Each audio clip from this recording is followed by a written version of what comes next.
మర్చిపోకండి బాగా కలపండి. అన్ని ఐటెమ్స్ కూడా కలిసేలా కలుపుకోవాలి. ఎందుకంటే మనం ప్యాటీ దీంతోనే చేస్తాం కాబట్టి టేస్టీగా ఉండాలంటే ఇది కలిస్తేనే మన ప్యాటీ కరెక్ట్‌గా ఉంటుంది. సో, కొంచెం సేపటికి మనకి ఈ విధంగా వచ్చేస్తుంది.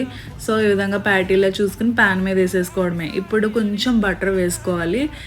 మనం బర్గర్ బన్స్ ఆర్డర్ చేసుకోవచ్చనమాట. ఈ బర్గర్ బన్స్ ఉన్నాయి కదా! ఇప్పుడు మధ్యలో కట్ చేసుకొని, మనం కొంచెం ఈ ఘీ గానీ, బటర్‌లో మనం కొంచెం ఫ్రై చేయాల్సి ఉంటుంది. అప్పుడు మనకి క్రిస్పీనెస్ అయితే బర్గర్ బన్స్‌కొస్తుంది. ఇప్పుడు మనం కొంచెం బటర్ వేసుకొని, చెప్పాను కదా ఇందాక ప్యాటీస్ ఇలా రౌండ్‌గా ఉంటాయి కాబట్టి, మనం ఈ విధంగా పెట్టేసుకొని, కొంచెం సేపు నాకు ఫ్రై చేసి ఫ్లిప్ చేసుకోవాలి.